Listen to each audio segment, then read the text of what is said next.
Welcome to Trifecta Collective, Finding the Root, where we dive deep into understanding and addressing root causes of chronic health issues so you can help and find healing inside and out, now and forever. Hello, and welcome to Trifecta Collective, Finding the Root. I'm Megan Abbott, owner and founder of the holistic health practice Trifecta Collective. Welcome to the podcast. So today we are talking about POTS. And what is POTS? How is it diagnosed? What are common symptoms? What are not so common symptoms?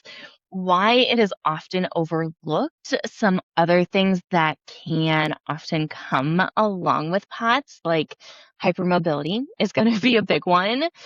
We're going to talk about kind of some standard Western medicine approaches, some more holistic practices to help and support the body if you do have POTS and or dysautonomia type issues, which we're going to talk about what those are too. And we're also going to talk about holistic approaches to, we can say, healing POTS, reducing symptoms, reducing flares.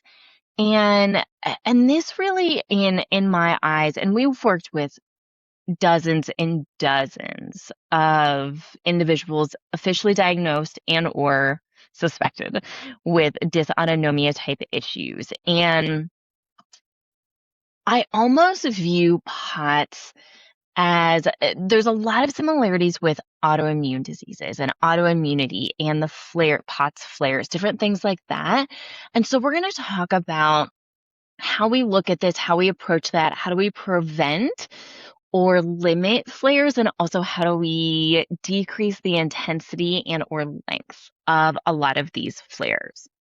So let's just kind of dive right in. This is going to be very specific to POTS specifically. However, there are various types of dysautonomia type issues, and it is not uncommon for many people to experience many of these symptoms and not have full-blown POTS, but have dysautonomia type issues, which once again, I'm going to talk all about what is that? What does that look like? What does that feel like? And then once again, bigger picture, how do we actually support the body in helping people? We've seen people completely heal. I mean, for years healed, never having any issues. We've seen people have just minor flares kind of here and there. And I mean, I would say more often than not, we can completely reverse it in many people. Now, we never guarantee, we can never promise that. And we have seen that in probably close to 70 or 80% of the POTS cases that we personally have worked with. So what is POTS? What is dysautonomia issues overall? So POTS, if you look at the whole name, POTS is an acronym for reference if you don't know. So POTS is Postural Orthostatic Tachycardia Syndrome, which is essentially a chronic autonomic nervous system disorder, issue, syndrome, chronic health issue. So I think the first question is, what is the autonomic nervous system? And how do we know when we say dysautonomia, meaning that the autonomic nervous system is not functioning at its full capacity and or it is functioning but with some issues? So the autonomic nervous system regulates involuntary physiological processes. Big things, kind of like the big handful of things that it really kind of regulates. Heart rate. This is one of the telltale signs of POTS. Now, one of the common symptoms that we see in our practice is heart palpitations. Sometimes this can be from dysautonomia issues. Sometimes this is not. Sometimes this can be mast cell related. I'm also going to talk about the role of mast cell issues when it comes to POTS a little bit later on. There's a lot of overlap when it comes to this stuff. So autonomic nervous system, heart rate, blood pressure, respiration, digestion, and the other one is we can call it sexual arousal it's not quite libido, but that can be a piece of it. But there's a few different layers to just being, we can say, like, quote unquote, turned on. And hormones can impact this. Certainly the autonomic nervous system can play a role in this. Trauma can play a role in this. So I just wanted to put a little asterisk by all of these. And the autonomic nervous system does play a big role in just overall sexual arousal, which I think is important to understand. So one of I'd say the biggest telltale sign, which will probably get you into a cardiologist and potentially get you an actual test for POTS, which I'm also going to talk about what that often looks like, is when you go from sitting to standing. If we see an excessive heart rate increase, but without a significant drop in blood pressure. So if you go from sitting to standing, a lot of times people with POTS are going to feel their heart start beating really hard, really fast. They can sometimes be a little bit more in tune to that, can feel like flutters, heart palpitations. Once again, POTS is not the only thing that can cause this. The lack of change in blood pressure is the big kind of separation piece when it comes to POTS specifically. Low cortisol can give you a similar response as well from sitting to standing. Dizzy, lightheadedness, if you see like the little spots. I say this from personal experience. I did not have POTS, and I had low cortisol for sure for many years. Seeing the spots, iron can play a role in this. There's many things that can play a role in this, but that is what typically the official diagnosis is really looking for. Usually that's going to come from a cardiologist. Symptoms have to be chronic. Usually for most physicians, that criteria is going to be a minimum of 3 months. So 3 months consistently experiencing these issues will often land you, not always, because I'll also say it can be a real fight to get tested for POTS. I have worked with so many clients who, they're seeing almost half a dozen cardiologists just to find someone who will even test for POTS. So this is it's a relatively simple test. It's a tilt table test is the gold standard when it comes to getting the official diagnosis of POTS. And it can be very challenging to even find someone who will even give you that test. I'll also say I have clients that will choose to get the official diagnosis and do the tilt table test when they can find someone to actually run it. We also have had quite a few clients who they brought it up to a cardiologist. Cardiologist said no, and we talked through it a little bit more, and they decided not to get the official test done. Similar to getting tested for mast cell activation syndrome or MCAS, this tilt table test can be challenging on the body. It's one of those things where, like if you have celiac or a significant gluten intolerance, but in order to test for these things, you have to be eating those things. You have to be in an active flare. The tilt table test will put you into an active flare for POTS. For most people, not for everyone. I'm going to guess we have never seen that not be the case. And I'm sure that's not the case with everyone. And we have only seen people with the tilt table test be sent into a massive flare that can last a couple weeks to a few months. So I do think that is worth noting and being aware of beforehand, because Western medicine will not often share that information with you. So once again, just some things to think about. Most people who get diagnosed with POTS are women. And by most, I mean the ratio is pretty ridiculous of women to men who end up with POTS. It's overwhelmingly women. Most women are also typically, not all, but typically going to be diagnosed sometime during adolescence, so teen years, and or early adulthood. It is less common to be diagnosed later in life. And by later, I mean like even after you're like 30 and up. It is unusual.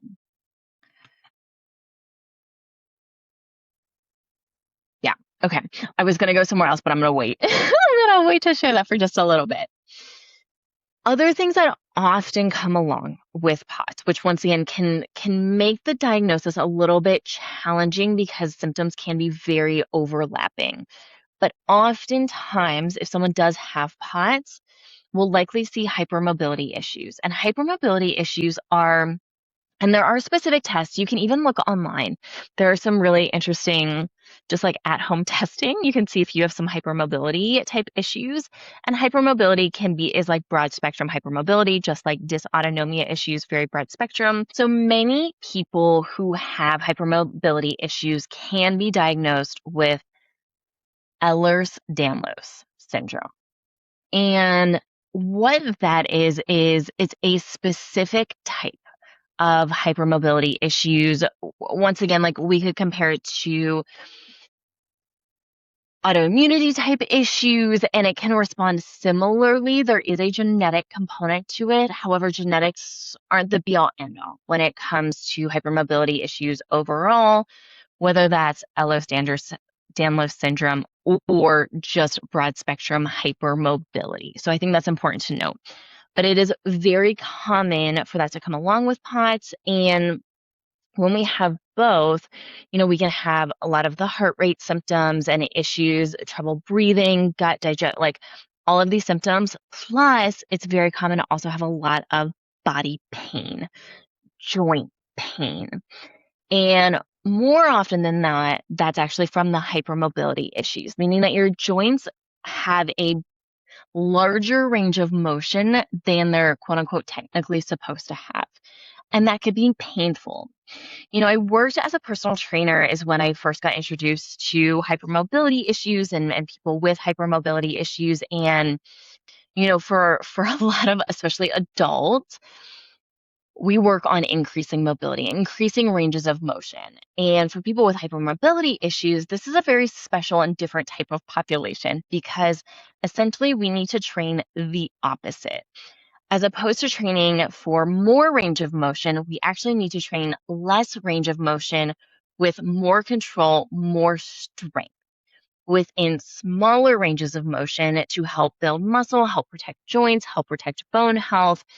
And that often results in less pain overall. But hypermobility issues are very, very common. Viral infections is another really big one. This might look like Epstein-Barr virus, cytomegalovirus, chronic strep type issues, and other types of viruses that can come out of dormancy where they're supposed to be and start to be widespread throughout our body. And I'm going to talk through when I talk about bigger root causes, I'm going to talk about why this is often the case here. And then mast cell issues are also quite common when it comes to POTS and dysautonomia type issues. And, there's a strong correlation. And the question is like chicken or the egg. Was it POTS that caused more instability within the mast cells? Was it mast cells? Was it an outside force that triggered both of these things or all three of these things oftentimes to really happen in people? And I'm going to go with the latter on that one. For the vast majority of people, that there's some bigger root causes that are very, very, very common among people who have POTS and dysautonomia issues that also trigger mast cell issues, chronic viral issues, hypermobility issues, all these other things. So we will get to that. So When we look at kind of core components to POTS and dysautonomia issues, so, obviously we're going to have autonomic dysfunction, specifically that excessive heart rate when standing without the drop in blood pressure. We often also see a loss of small nerve fibers, specifically within the abdomen and lower body, most commonly. So, this can appear from a symptom perspective as blood pooling in the lower body, circulatory issues, specifically in the lower body. We can call it like that marbling type look within your legs. If you're sitting for long periods of time, like toes and feet turning purple, turning blue, very, very, very common. Now, that is not the only reason why these things can happen, and it is also often a big piece of POTS.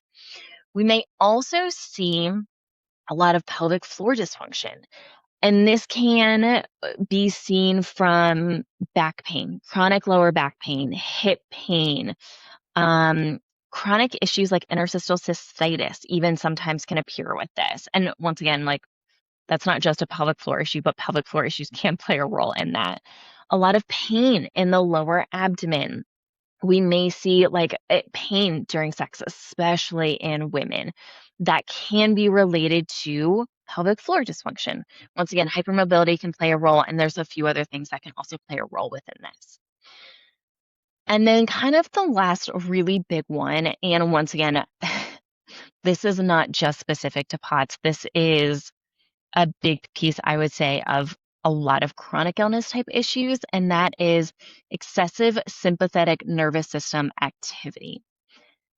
AKA, your body is stuck in a sympathetic state, which is a state of stress. This can also result from trauma and a variety of other health issues for reference.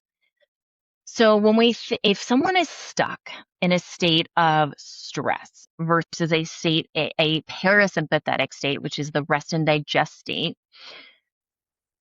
we're going to have a lot of other downstream issues. And so there's like the real question here of chicken or the egg. Is it POTS? Is it that caused all of this? Is it all these other things contributed to the onset of POTS? And it's very murky water. I think it's very challenging in most cases, at least that we've worked with, to be able to confidently say chicken or the egg. It was absolutely this, then all of these other things happened. We've got a couple exceptions. And once again, when we talk about bigger root causes, I will share some of those thoughts here for sure. But when we're stuck in a chronic state of stress, there are so many downstream effects that also go into that. And I would recommend, if you haven't already, listen to our episode I did on stress, like what actually is stress. And I talk about a lot of those downstream effects. We have a really good video, a free resource called The Stress Bucket. Once again, to talk about all the downstream effects of stress. And I'm also going to touch on it again here. So when we are stuck in a chronic state of stress, one of the first things that happens is our stomach acid drops. This can result in acid reflux, heartburn. We're not going to be digesting food. You might have meat, especially protein, may make you feel really full really fast. There may be some stomach irritation, stomach inflammation, gastritis, those types of stomach-related issues. But that also then causes other downstream effects. When we don't have the acidity within our stomach to kill pathogens, to help start to kill some toxins and some other things, that also leaves a breeding ground for pathogens to go into our body, but also pathogen overgrowth issues to happen. Bacteria, yeast, fungus, parasites can then become overgrown. Our adrenals get very taxed. When they get taxed, our body's producing more cortisol. That has to be filtered out through our liver. If our liver can't keep up with all the cortisol and all the other things that it does, it can also result in toxin overload issues. It can result in chronic viral issues that won't go dormant. It can result in blood sugar dysregulation issues. All of these things that the liver does, absorbing nutrients, telling the nutrients where to go, all of those things can play a really big role here. The adrenals, when they're taxed for a long period of time as well, they start to pull other nutrients from the body. if you've heard of adrenal cocktails, one of the big reasons why adrenal cocktails are a thing is because it's helping to replenish three major nutrients that the adrenals, quote unquote, steal or need extra of when they're under a lot of stress. And that is sodium, potassium, and vitamin C.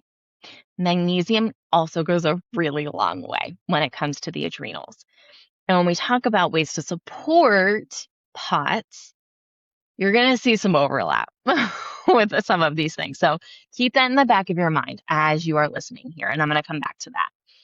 Can also, when we've got cortisol issues, when we've got nutrient deficiency issues, when we've got gut issues, that can also impact our thyroid health. The drainage pathway issues, chronic stress can also impact hormone health, especially in women, especially progesterone levels. Can also result in just like overall drainage pathway issues. So we can end up with a lot of swelling in our lymph nodes. If we think about our lymphatic system, we can end up with toxin overload issues, heavy metals, mycotoxins, environmental toxins, all of these things. So the body can start to shut down a bit, and we can start to experience, kind of like more and more and more and more symptoms starting to pop up that seemingly are coming out of nowhere, and the symptoms aren't going away, and just you keep piling on all of these symptoms. It's not random. It's not necessarily, quote unquote, just because of the POTS, but all of the things that are now happening within our body that are becoming dysregulated, that our body's now struggling really hard to keep up with. And once again, I'm going to go over some solutions and various ways to help and support your body. I'll also, actually, I'm going to save that. Okay, so let's get into symptoms. So I would say the most common symptoms of POTS, I've got like primary symptoms and then secondary symptoms. I had a really hard time separating this list because symptoms are so widespread. Symptoms are, I mean, most people end up with tons of these symptoms. So if you don't have all of the primary ones, if you don't have all of the secondary ones that I'm going to mention, and you just have a mix and match of these, still worthwhile to keep on your radar here. Once again, it may be POTS, it may be, broad spectrum dysautonomia issues.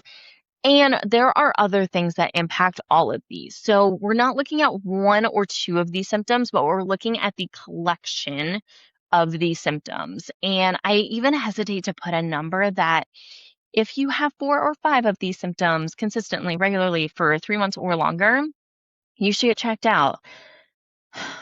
Very hard to say. Very hard to say. Some people, low-level POTS, low-level dysautonomia issues, we may have a handful. But I'll also tell you, I mean, I've worked with people who have all of these and it's not POTS related. So, like worth looking into if you check a lot of these boxes, and it does not guarantee that you do have POTS. So just keep that in mind. Dizziness and or lightheadedness. I'll say overall, but particularly going from sitting to standing.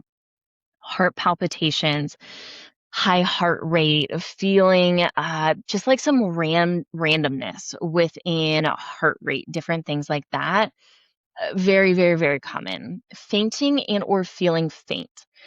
I'll tell you, when POTS is, we can say like full blown or really bad. I mean, I've worked with clients who have fainted sitting from a sitting position, doing, going to the bathroom, walking down a hallway. I mean, doing seemingly not exertive things that would contribute to someone passing out or fainting. And yeah, it can absolutely happen.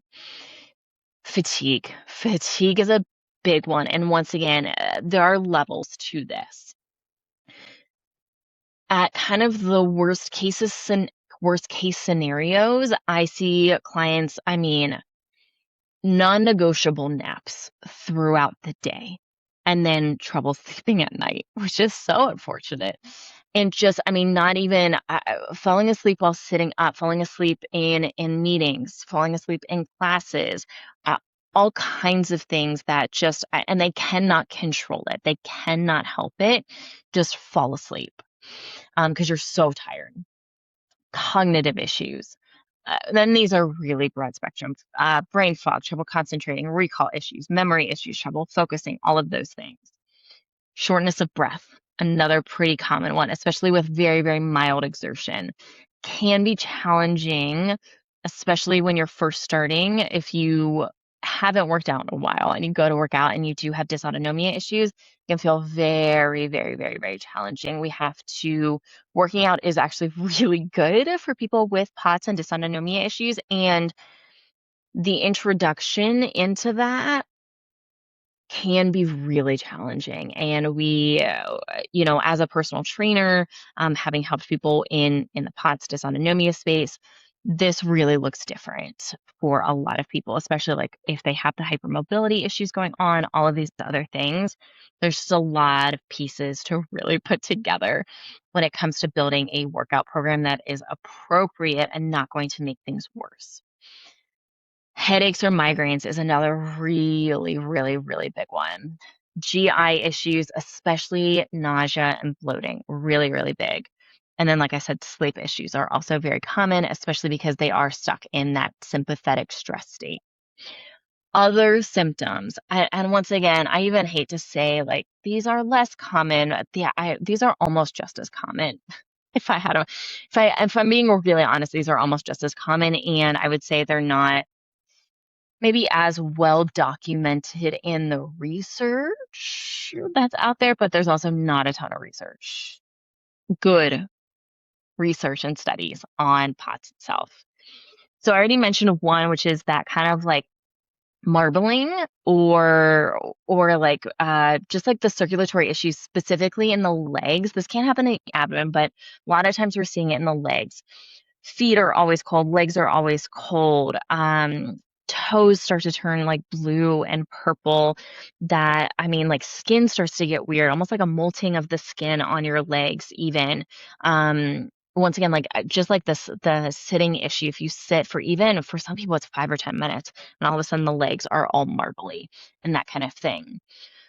Lethargy or feeling like a heaviness, especially in the limbs, like your limbs just almost sometimes feel so heavy you cannot move them. Feeling shaky, feeling weak, feeling really just unsteady. Anxiety. Yeah. Anxiety is extremely, extremely common and seemingly anxiety for no real reason, oftentimes. This feeling, and the best way I can describe it is, and if you've never felt this, it can be hard to imagine what this feels like, but if you have felt this, you'll know exactly what I'm talking about. Feeling like you're almost on a boat, like in water where you're like on like wavy and like feeling like you're not on steady ground, but you're not.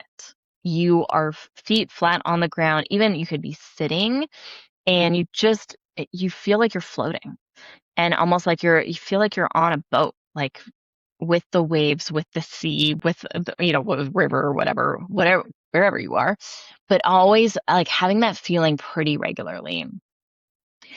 Issues regulating your body temperature, especially hands and feet. Once again, like this could be the whole legs, even like abdomen and legs, but also just struggling to regulate your body temperature overall. Getting overheated really easily, like feeling like you're like freezing and it's actually not that cold out. Low stamina and just you get exhausted really easily. A 20-minute walk may be too much, especially if it's in the heat. That may be too much and you're like, man, I need a nap and I just took a walk. Like why is this happening? And just overall, we'll say pressure discomfort in your chest. Once again, the heart is playing a big role in this. Heart beating, kind of odd, weird, different heart palpitations, heart rate fluctuations, all of those things are extremely common. So that's kind of a list of things here. Now, if you go in and you're sharing a lot of these symptoms, especially the heart palpitations, irregular heartbeat feeling, once again, you're probably going to be sent to a cardiologist. Cardiologist is typically going to be the person that is going to diagnose someone with POTS, in theory. Once again, it can be a little challenging to get the test, the telltale test order. Now, let's say you do get the official diagnosis. There is no, quote unquote, there is no cure for POTS. It really revolves around managing symptoms. Medications can include things like beta blockers. There are a few different medications that can help with sodium retention, which can be very helpful. And I'm going to talk about some other natural methods that can be supportive, and that's going to be a big one here. Some medications that help to regulate heartbeat without impacting your blood pressure, and or medications that help to try and promote a more relaxed body, a parasympathetic state within the body, as opposed to the stressed sympathetic state within the body. Sleep medications and or anti-anxiety meds are also quite common. Once again, sleep issues are very, very, very common, but like randomly falling asleep throughout the day, feeling like so fatigued, like you literally have no choice but to sleep. And then once again, the anxiety can often be pretty high. And women are, once again, the vast majority of people who get diagnosed with POTS are women, in which case we are more often dismissed in the Western medical system, Western medicine system, and we are more likely, our symptoms are more likely to be dismissed and then blamed on mental and emotional health struggles, even if they are not. So SSRIs, especially, any form of anti-anxiety or anti-depression meds are very, very common, but I'll say SSRIs are probably the most common. Okay. Natural methods to support. I have known, I would say the vast majority of clients that we have worked with have chosen not to go the medication route. That's not to say all of them haven't, because we have had a few go on medications for a bit and then try and taper off. That is a personal preference. We are happy to work with someone's doctor if that is what they decide to do. It is never required. And once again, if we address the reasons why the POTS and dysautonomia issues are there, a lot of times the medication's not even needed. Can be nice sometimes if you do go into a flare to have those, or to be able to have a physician. But also, we're going to talk about if you don't want to go that route. There are plenty of other things, plenty of other options, like all that kind of stuff when it comes to managing, regulating, all that kind of stuff with dysautonomia. Okay. Sorry if you just heard that. My water bottle's a little squeaky. I dropped it not too long ago and it now squeaks a little bit whenever I drink out of it. Okay. So I would say first and foremost, the biggest thing that's going to be recommended is to drink a lot of water. And I'm not talking, okay, like 60, 70, 80 ounces. I'm talking 100 plus ounces of water every single day. It's a lot of water. And if you are a taller woman, I mean, bump that up for sure. I mean, a lot of women that I've worked with, like 5'3" to 5'5", 100 ounces is like the minimum we need to be drinking for them to feel good, especially while we're doing some of the bigger work to help regulate the POTS a little bit more. So lots and lots and lots of water with electrolytes. The sodium piece is really, really, really important. I do find the potassium also to be very, very helpful, not just the sodium, but also the potassium. Some of these electrolyte brands that I'm going to recommend also have magnesium in them. I'll also say almost always we are doing magnesium glycinate at night, and or magnesium lotion or spray, depending on the person, depending on digestion, gut health, all that kind of stuff. But magnesium can also be extremely beneficial when it comes to managing POTS.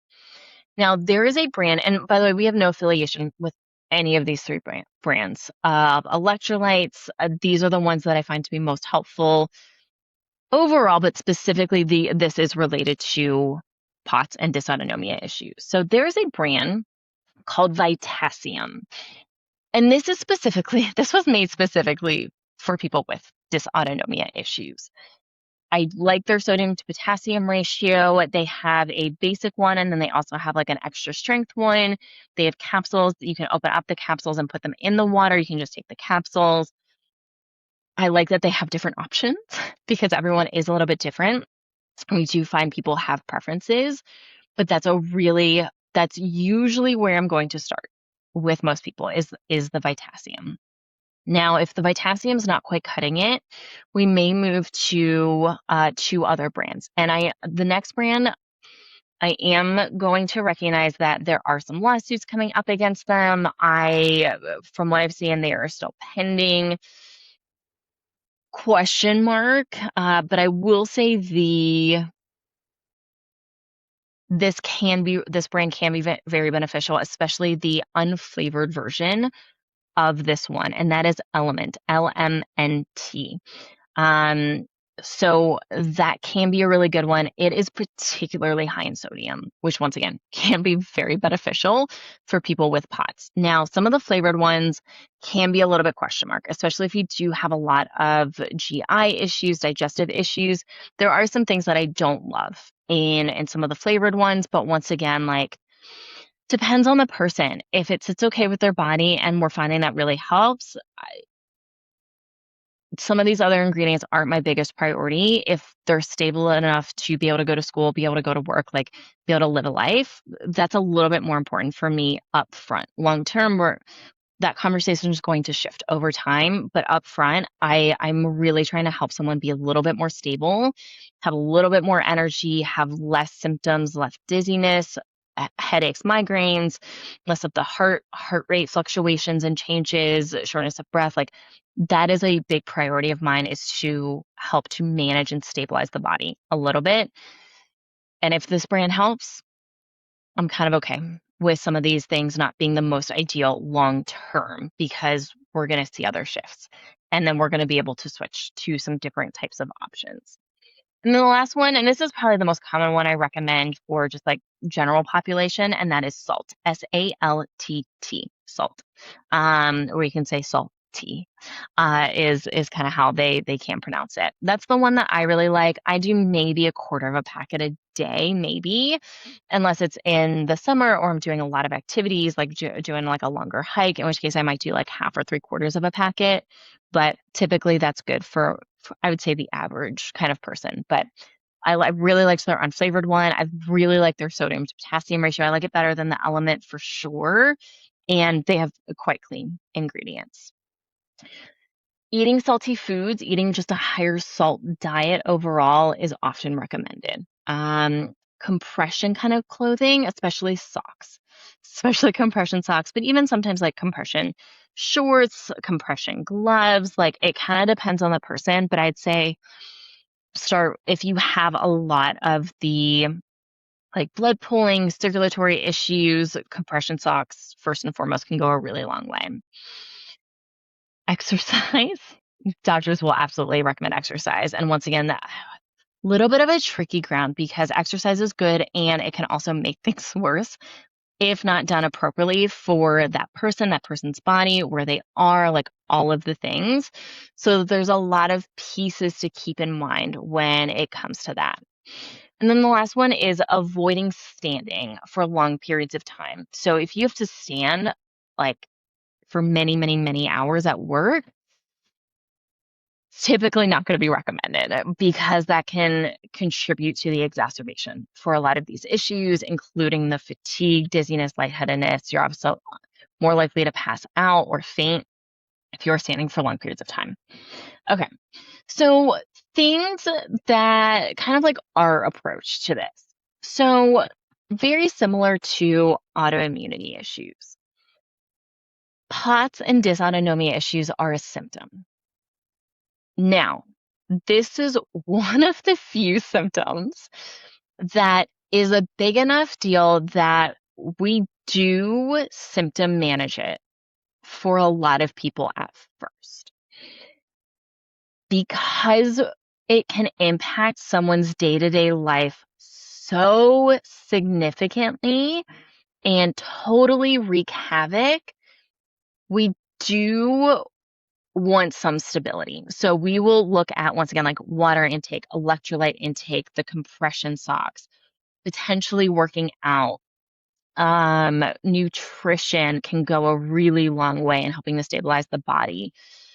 So, and we're going to look at different habits that also may be supportive, like not standing for long periods of time, legs up on the wall, magnesium. It kind of depends on the person, but this is one of those things where if someone is experiencing POTS and dysautonomia issues in a significant way, we do need to symptom manage this to get some quality of life back and some stability within the body back, while also looking at what are the bigger root causes.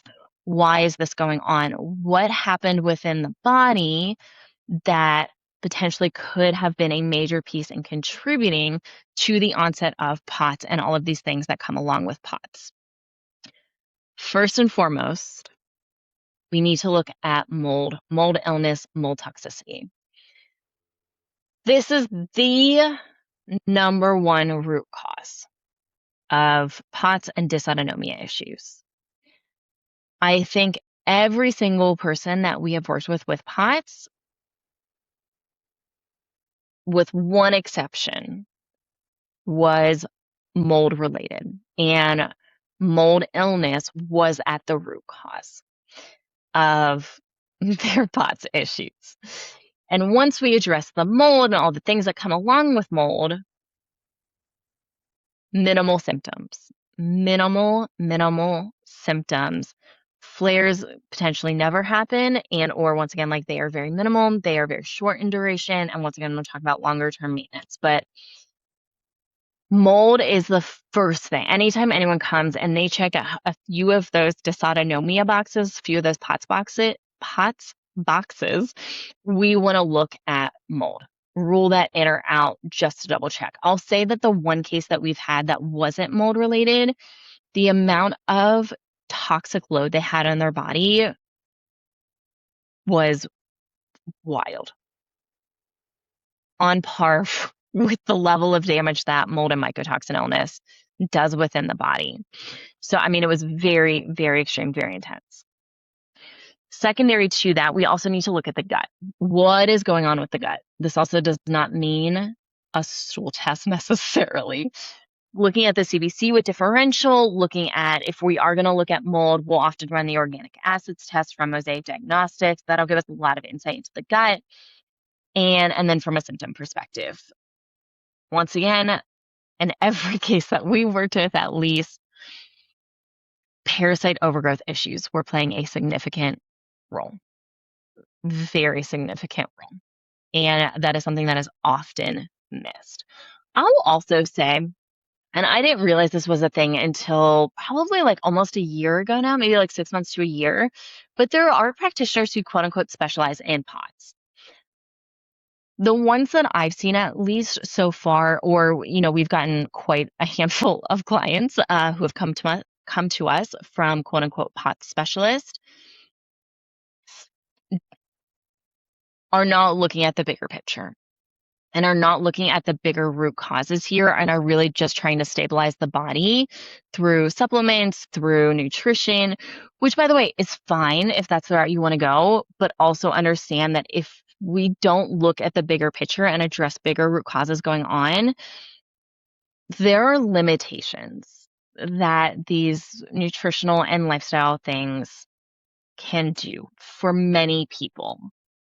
It's not quite enough to get back to a bit of a more normal day-to-day life, which is why they have come to us, because we will look at the bigger root causes, bigger picture here, and get people longer term stability to actually live their lives, to go to school, to go to work, to have a family, to not be falling asleep all over the place, fear of passing out all the time, like all of these things.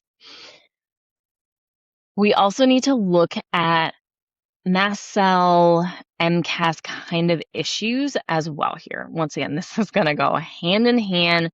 I'm also always going to check in on hypermobility type issues as well, because that's a big deal. And that can contribute to a lot of pain, a lot of like day-to-day discomfort when it comes to a lot of people. Last but not least, and this is just as important as everything else, and that is trauma and nervous system work. I'll tell you, once again, if you're working with someone and they're not looking at this piece, it's a huge disservice.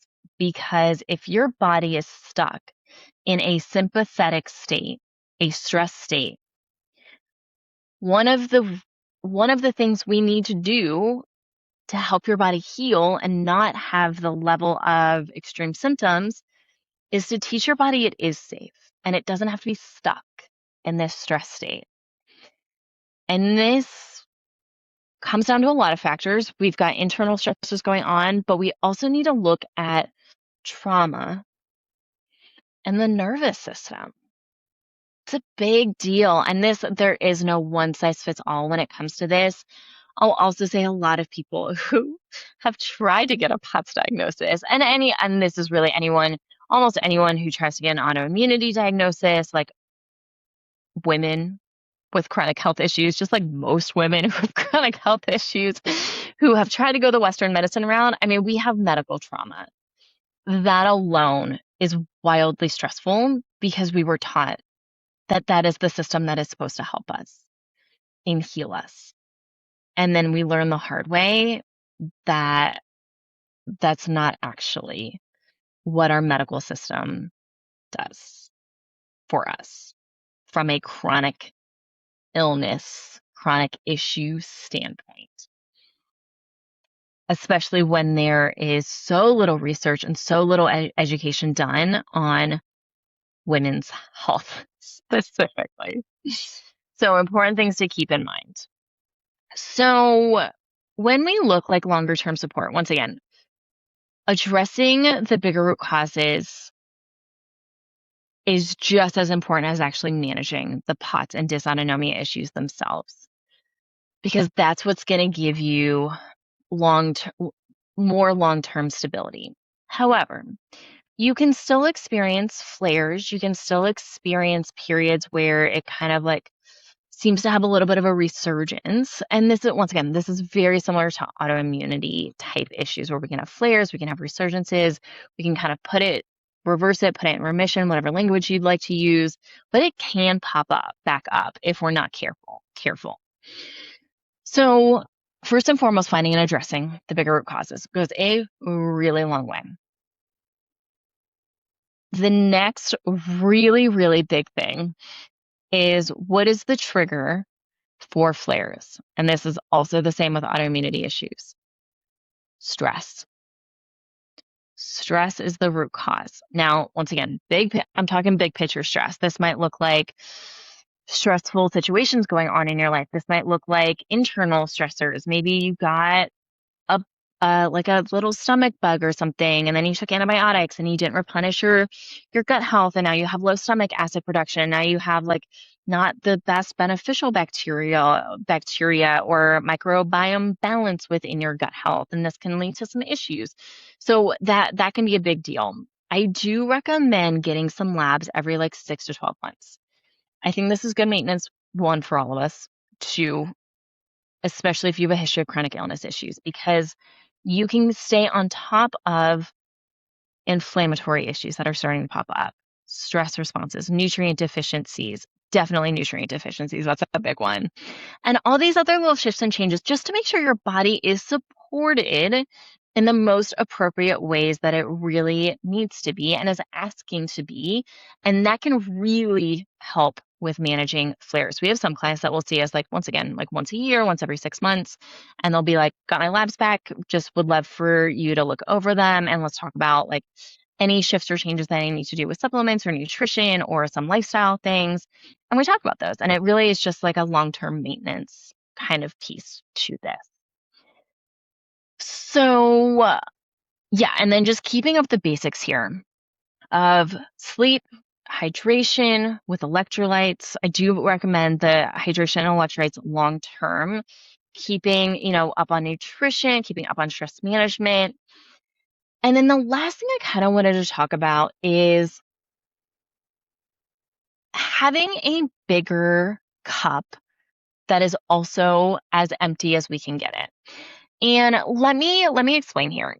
If you've heard me talk about the stress bucket and kind of this analogy, you'll know exactly what I'm talking about. But I am going to explain this just in case you haven't heard me talk about this before.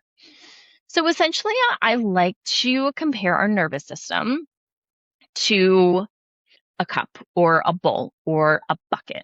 Let's start with a bucket. So our nervous system is a bucket. So we have this bucket, and all of these different things kind of can go in our bucket. And that can be work stress, family stress, dehydration, not drinking enough water, not getting enough protein, not getting enough fiber, not having consistent bowel movements, having low stomach acid production, having nutrient deficiencies, toxin overload issues, hormone imbalances, lack of sleep, working out too much, working out not enough. Like all of these things kind of add into this bucket. And ideally, we want a good amount of room in our bucket that is just empty space. And that way, if something crazy happens and our stress goes up, we've got space in our bucket where it's not going to start overfilling immediately. And we're giving out way too much than we actually have. And we're overfilled. And that's where things go really wrong. So it's about taking out what we can. Now, we're not going to take out everything. We're never going to have an empty bucket or I don't know anyone who ever has an empty bucket. We can have a limited amount in the bucket, an actual empty bucket, like real question mark here. But, there's things we can't control. Work stress. Sometimes we can't control that. If you have a sick parent, if you have a sick child, if you have a sick partner, like some of those things you just cannot control, in which case, okay, we can't control that, but what can we control? What can we take out of our bucket so we have more room? Or what can we do that helps to just, even if we have a pretty full bucket, like what can lower that bucket? That might be like quote unquote self-care things. That might be a massage. That might feel so restorative for you. And that just takes down the level of stress within your bucket. It might be going out and going to see a movie with like one of your favorite people, going to grab a coffee with one of your favorite people, like whatever fills you up, like that's taking stuff out of your bucket or expanding your bucket. So we want to try and keep our bucket as empty as we can. But here's the other piece to this. Some people have buckets, a nice big giant bucket. I don't know sizes of buckets, but a big bucket that you can put like a lot of stuff in.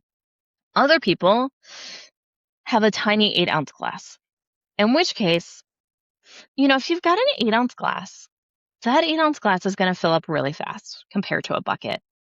So if we can take that 8-ounce glass, one, we're trying to like take things that we can out of the glass, but also can we turn that glass into a small bowl? Can we turn that small bowl into a big bowl? Can we turn that big bowl into a small bucket? Can we turn that small bucket into a big bucket? And so that increases our capacity to handle stress. The thing that is going to move the needle the most when it comes to increasing the capacity of your bucket, of your glass, is learning how to regulate your nervous system, which usually translates into trauma work for most people. And sometimes usually it's a combination of both. Having a meditation practice, super helpful. Is meditation alone going to get you from an 8-ounce cup to a large bucket? Probably not. Depends on the person, and I've never seen it happen. I'm sure someone could, and that is not how most people do this. Learning how to feel your feelings, learning how to properly express yourself, feeling the grief that you felt from childhood trauma, feeling the grief, the anger, the guilt of chronic illness, of being dismissed by the Western medical system, potentially being dismissed by practitioners, dismissed by friends and family,